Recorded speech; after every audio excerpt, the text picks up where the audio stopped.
मुंबई महानगर पालिका virtual class की ओर से आप सबका हार्दिक स्वागत करता हूं। बच्चों, वैश्विक महामारी के चलते इस वर्ष पठन पाठन का कार्यक्रम प्रभावित हो रहा है। ऐसे में हमारी बृहन मुंबई महानगर पालिका ने प्रत्येक विद्यार्थी तक ऑनलाइन शिक्षण पहुंचाने की व्यवस्था की है।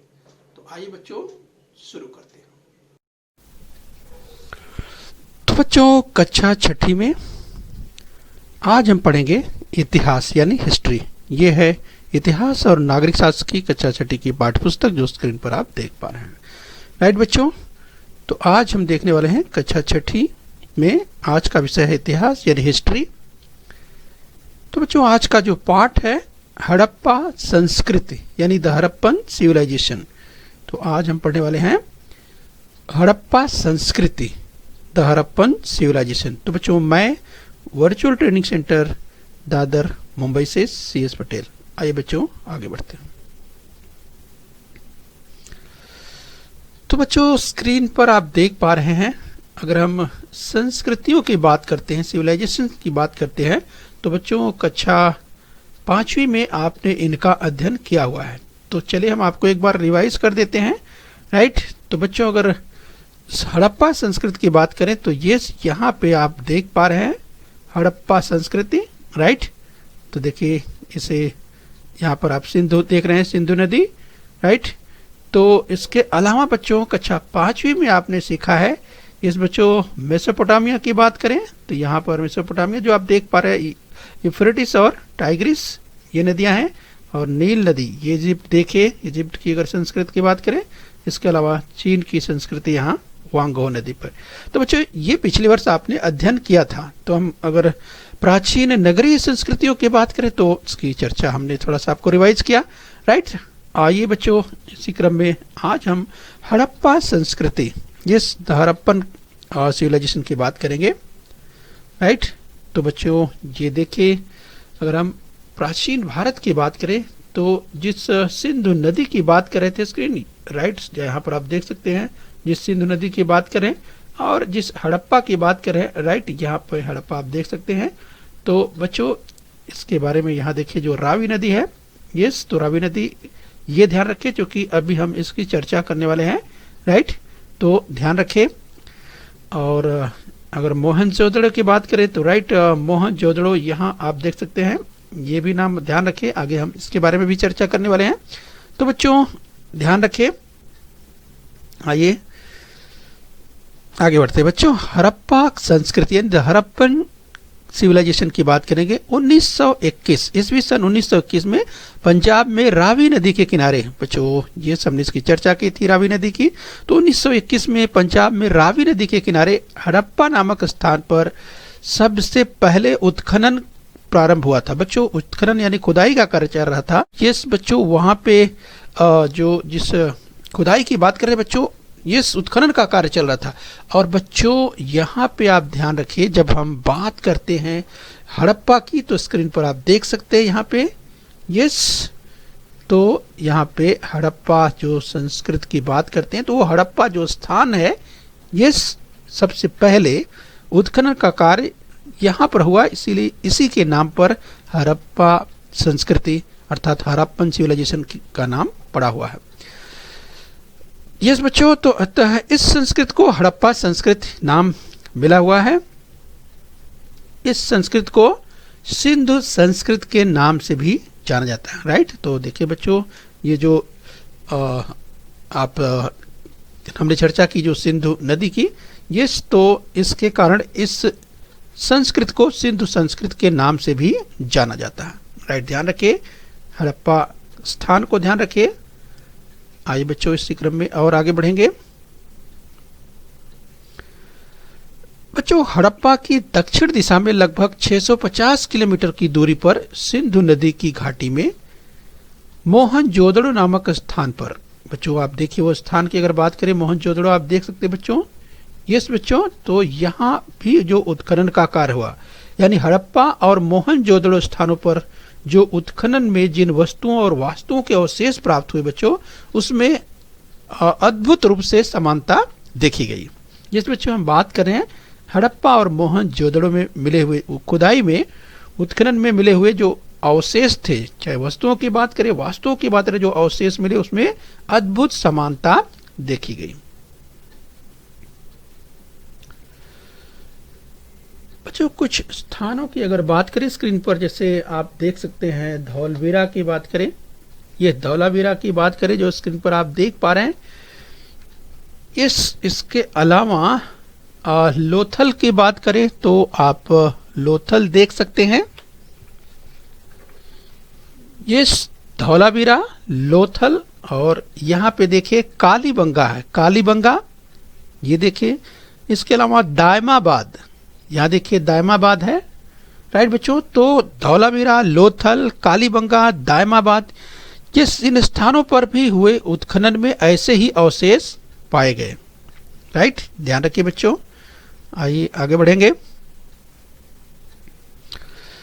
बच्चों अगर हम बात करें हड़प्पा संस्कृति की विशेषताएं, जो हमने कहा कि इस तरह से एक साम्यता देखी गई बच्चों, इसमें जो हम संरचना की बात करेंगे, सड़कों की बात करेंगे, भवन निर्माण की बात करेंगे, ये जल निस्सारण की बात करें या गंदे जल के निपटारे की बात करें, इसकी बात हम करने वाले हैं। तो आइए उसी क्रम में हम देखें मकान और नगरीय संरचना यानी हाउसिंग एंड टाउन प्लानिंग जो थी हड़प्पा संस्कृति में, वो किस प्रकार की थी बच्चों, उसको हम विस्तार से देखने वाले हैं, राइट। तो चलिए हम घरों की बात, मकानों की बात करते हैं। तो बच्चों हड़प्पा संस्कृति के लोगों के मकान और अन्य निर्माण कार्य मुख्य रूप से पक्की ईंटों से बने हुए थे, राइट। तो हड़प्पा संस्कृति के जो बच्चों घरों की बात कर रहे हैं, ये इनका जो निर्माण कार्य था मुख्य रूप से पक्की ईंटों से बना हुआ था। कुछ स्थानों पर निर्माण कार्य के लिए कच्ची ईंटों और पत्थरों का भी उपयोग किया जाता था, इस तरह ऐसा ज्ञात हुआ।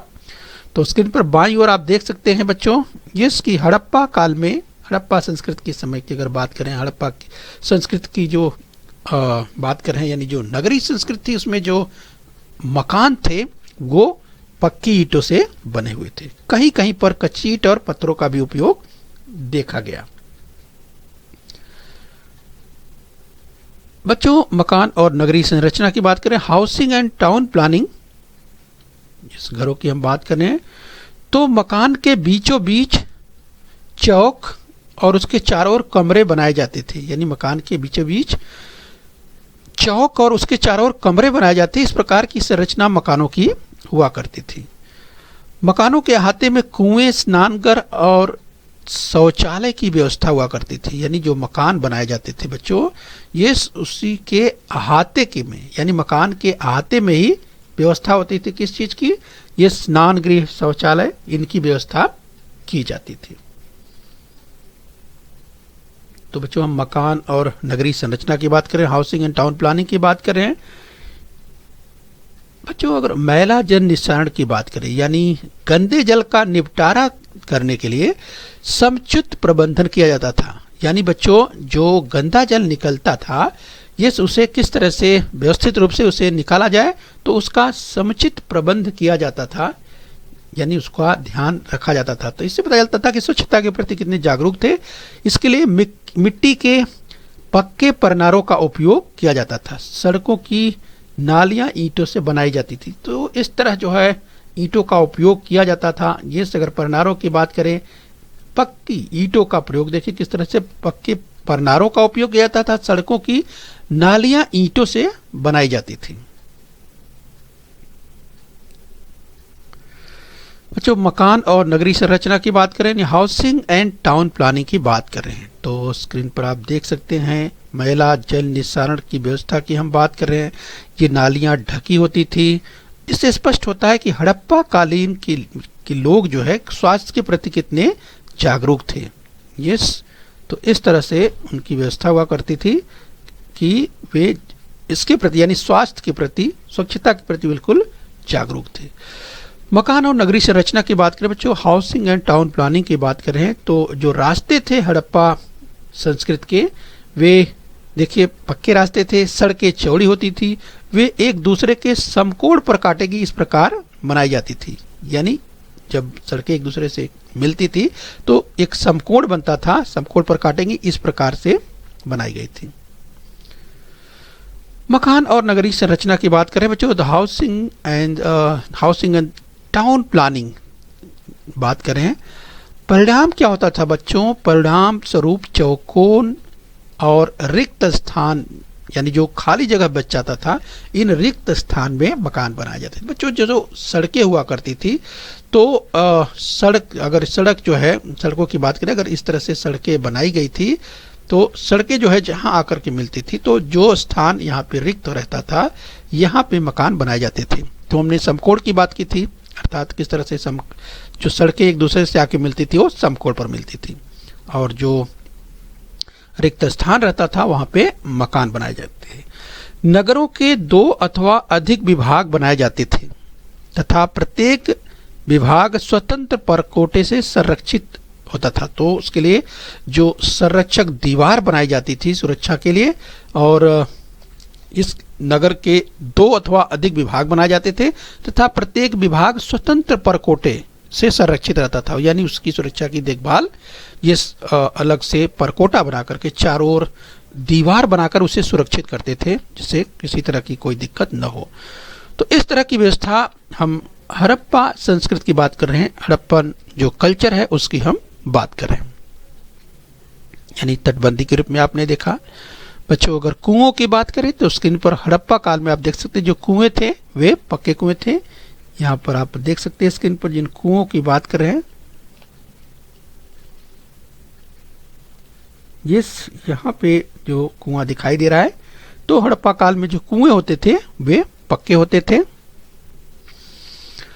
मुद्राएं और बर्तन की बात करें, यानी सील्स एंड पार्ट्स की बात करते हैं, तो बच्चों हड़प्पा संस्कृत की मुद्राएं मुख्य रूप से चौकोर और स्टेटाइट नामक पत्थर से बनाई जाती थी। मुद्राओं पर विभिन्न प्राणियों की आकृतियां पाई जाती हैं। यहाँ पर स्क्रीन पर आप देख सकते हैं कि जब हम मुद्राओं की बात करें, यानी सील्स की बात करते हैं, यस, तो देखिए किस तरीके से यहाँ पर हमने कहा कि मुद्राओं पर विभिन्न प्राणियों की आकृतियां, विभिन्न प्रकार के प्राणियों की आकृतियां जो है वो पाई जाती हैं। यस, तो हड़प्पा संस्कृति की मुद्राएं मुख्य रूप से चौकोर और स्टेटाइट नामक पत्थर से बनाई जाती थी और मुद्राओं पर विभिन्न प्राणियों की आकृतियां पाई जाती हैं। तमाम चिन्हों का भी उपयोग किया करते थे। हम मुद्राएं और बर्तन की बात करें, सील्स एंड पार्ट्स की बात कर रहे हैं बच्चों, उसमें बैल, भैंस, हाथी, गैंडा, बाघ जैसे सचमुच के प्राणी तथा एक सींग वाले काल्पनिक प्राणी भी देखने को मिलते हैं।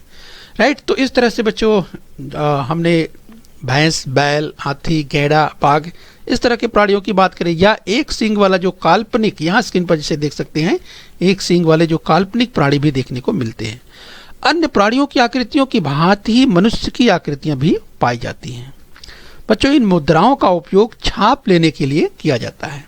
तो हम मुद्राओं की बात कर रहे हैं, हड़प्पा काल में जो हड़प्पा संस्कृत की बात करें, हड़प्पा कल्चर की बात करें बच्चों, किस तरह से इनका उपयोग किया जाता था। तो चाहे हम विभिन्न जो जानवरों की, हमने प्राणियों की बात की, बैल, भैंस, हाथी, गैंडा, बाघ, ये इन प्राणियों के अलावा काल्पनिक प्राणी भी जो है देखने को मिलते हैं, जैसे एक सींग वाला जो काल्पनिक प्राणी वो भी देखने को मिलता है।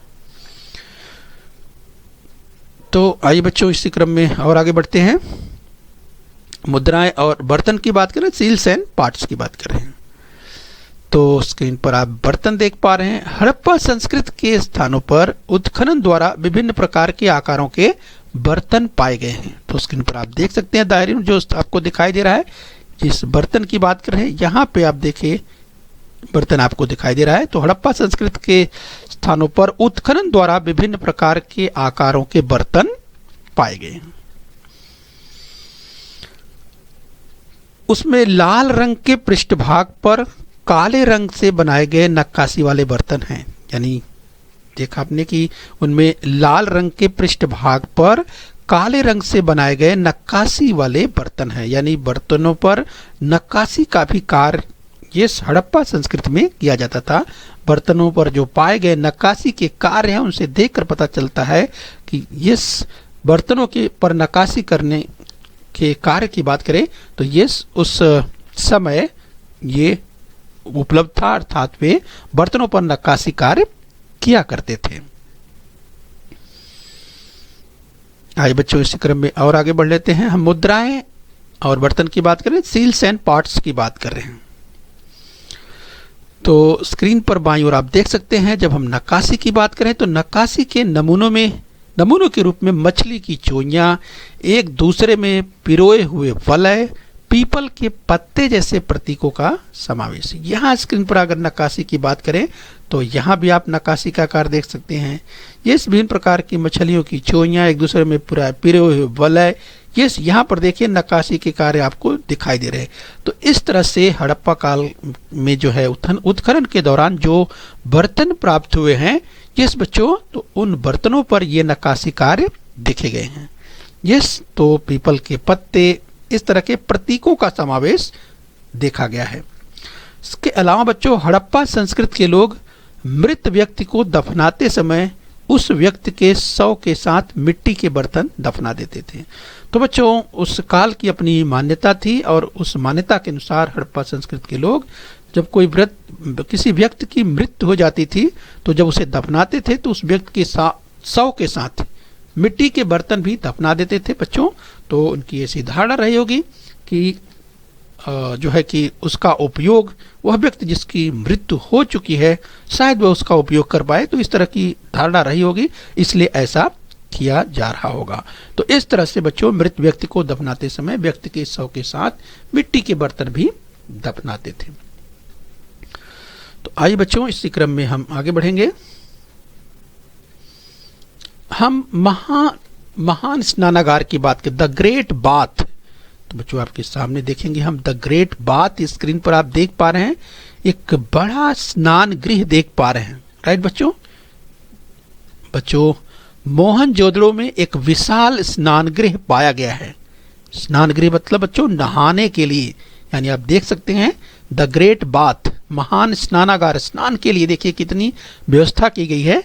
महान स्नानागार का स्नान कुंड लगभग 2.5 मीटर गहरा था। अब बच्चों, इसकी गहराई समझिए, यह जो स्क्रीन पर आप देख पा रहे हैं, ये इसकी गहराई देखिए, इसकी ये जो गहराई है इसकी, ये 2.5 मीटर, यानी 2.5 मीटर ये गहरा था। यस, तो ये स्नानागार, जो महान स्नानागार की हम बात करें बच्चों, इसकी गहराई 2.5 मीटर थी, उसकी लंबाई 12 मीटर, ये जो लंबाई इसकी थी, ये इसकी लंबाई 12 मीटर थी, और इसके अलावा इसकी जो चौड़ाई थी बच्चों, ये 7 मीटर थी। यानी इससे पता चलता है कि इतना बड़ा जो है स्नानागार तैयार करते थे। अच्छा, इसकी और क्या विशेषता थी वो भी हम देखने वाले हैं इस बच्चों। तो महान स्नानागार, द ग्रेट बाथ की हम बात कर रहे हैं बच्चों, स्क्रीन पर जो आप देख पा रहे हैं, इस स्नान गृह की बात करें तो उसमें उतरने की व्यवस्था, यस, यानी उतरने के लिए, इसमें महान स्नानागार में उतरने के लिए देखे सीढ़ियों की व्यवस्था की गई थी। तो उसमें उतरने की व्यवस्था तथा समय समय पर कुंड का पानी बदलने की सुविधा थी।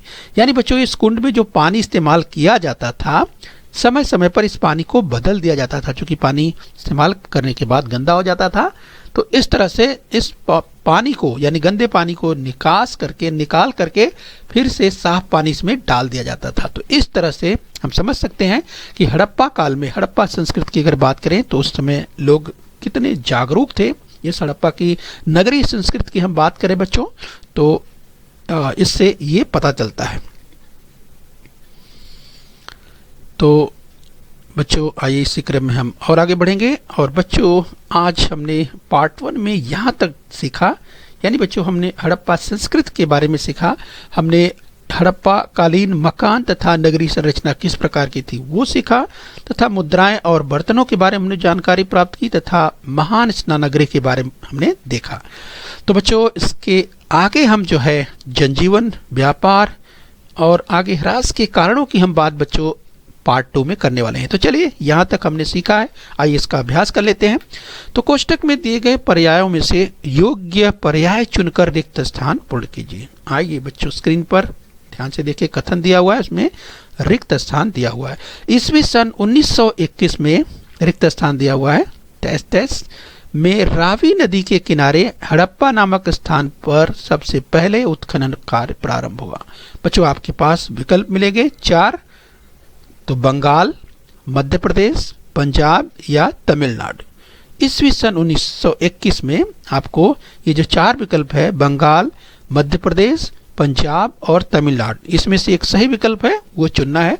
तो आप याद कीजिए, हमने इसकी चर्चा की थी कि ईस्वी सन 1921 में इस बच्चों जब उत्खनन कार्य शुरू हुआ था, यस बच्चों याद कीजिए। तो मुझे लगता है आपको याद आ गया होगा। यस, तो चलिए अपना उत्तर टैली कर लीजिए। यस बच्चों, पंजाब, मुझे लगता है आपने सही सोचा होगा। तो इसको रिक्त स्थान को भर के लिखना है बच्चों। ईस्वी सन 1921 में पंजाब में रावी नदी के किनारे हड़प्पा नामक स्थान पर सबसे पहले उत्खनन प्रारंभ हुआ। इस बच्चों आइए हम और आगे बढ़ लेते हैं। आइए बच्चों एक कथन और देखेंगे। कोष्टक में दिए गए पर्यायों में से योग्य पर्याय चुनकर रिक्त स्थान पूर्ण कीजिए। दूसरा है भव्य स्नानगृह के अवशेष डैश डैश में मिले, यानी रिक्त स्थान दिया हुआ है। भव्य स्नानगृह के अवशेष, इस रिक्त स्थान है, फिर में मिले। विकल्प आपको मिलते हैं मोहनजोदड़ो, लोथल, कालीबंगन। तो बच्चों याद कीजिए, हमने इसकी चर्चा की थी। भव्य स्नान गृह के अवशेष कहाँ मिले, किस स्थान पर? मोहनजोदड़ो में, लोथल में या कालीबंगन में। बच्चों इसकी चर्चा थोड़े समय पहले ही हुई। यस, तो मुझे लगता है कि बच्चों आपको याद आ गया होगा, याद कर लीजिए। यस, तो अपना उत्तर चलिए टैली कर लीजिए और सही उत्तर है मोहनजोदड़ो। यस बच्चों, तो आपको याद आ गया होगा। अब बच्चों इस जो विकल्प है, सही विकल्प है, इस विकल्प को आपको भरना है। यस, यानी भव्य स्नानगृह के अवशेष मोहनजोदड़ो में मिले। तो इस तरह से आप जो है इसे पूरा करके लिखेंगे। यस बच्चों, तो चलिए हम उम्मीद करते हैं यहाँ तक आपने समझ लिया है। ओके बच्चों।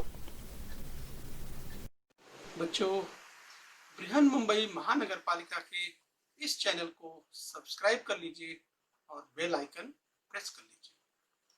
तो बच्चों, हम उम्मीद करते हैं यहाँ तक आपने समझ लिया है। आगे फिर मिलेंगे। आज के लिए इतना ही। Thank you very much.